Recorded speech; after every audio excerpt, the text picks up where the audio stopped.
साध संगत जी, सत श्री अकाल।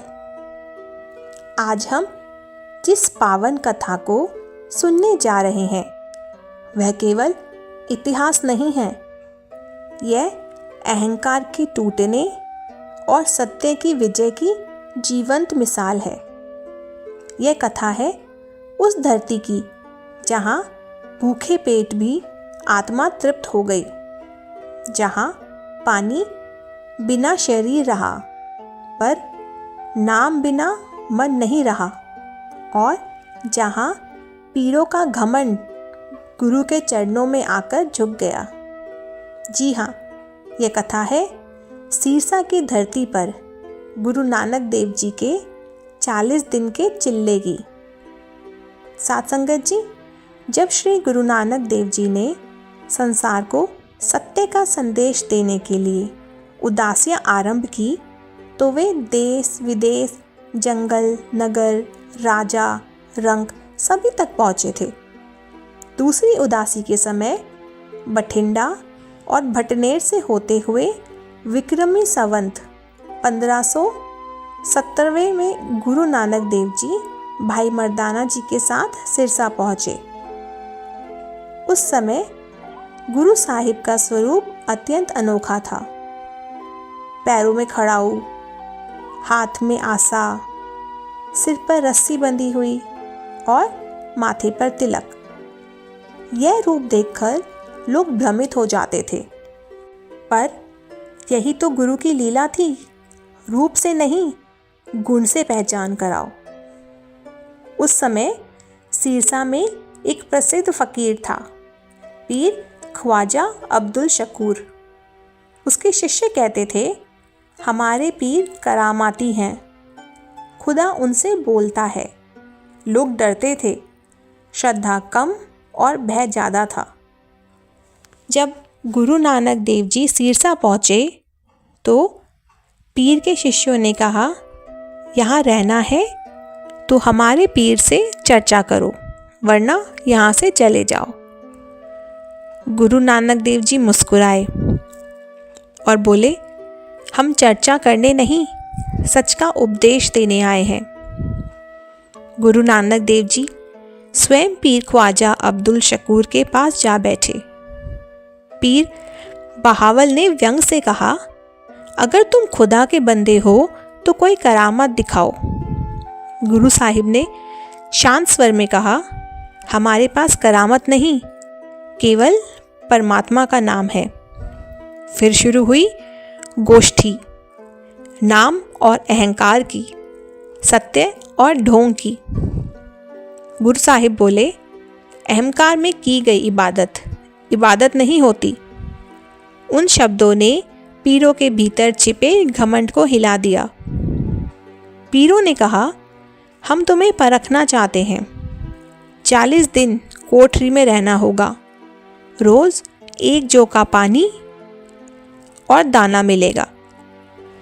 गुरु नानक देव जी ने स्वीकार कर लिया। 3 मुस्लिम फ़कीर भी साथ बैठ गए, पानी और जौ लेकर। पर साध संगत जी, गुरु नानक देव जी बिना जौ और बिना पानी के ही बैठ गए। गुरु नानक देव जी ने लोगों को दिखावे के लिए नहीं, सिखाने के लिए चिल्ला लगाया। वे भूमि के नीचे बैठ गए। न अंधकार से डर, न शरीर का मोह।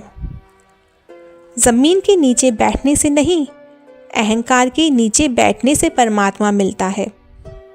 दिन बीतते गए, गुरुजी ध्यानस्थ रहे, नाम में, शांति में, केवल वाहिगुरु वाहिगुरु। दिन बीते, रातें बीती, शरीर सूखता रहा पर आत्मा चमकती गई। कुछ ही दिनों में तीनों फकीर टूट गए। उनका शरीर नहीं, उनका अहंकार टूट गया।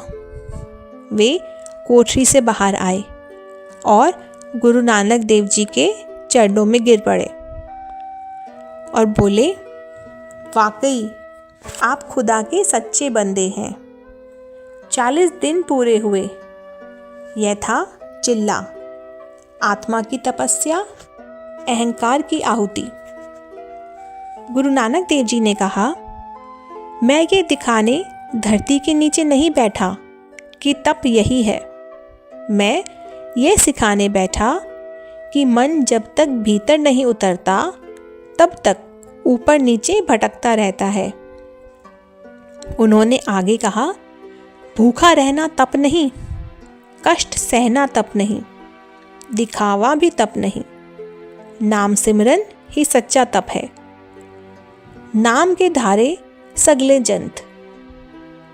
गुरु नानक देव जी सिरसा में 4 महीने और 13 दिन रहे। यह उनकी उदासियों का सबसे लंबा प्रवास था। यहीं से नाम की धारा बही, सेवा की नींव पड़ी, अहंकार मिटा, मानवता जगी। जहाँ गुरु साहिब ने तपस्या की वहीं बना गुरुद्वारा चिल्ला साहिब। बाबा बघेल सिंह जी की प्रेरणा से बाबा प्रीतम जी ने सेवा संभाली।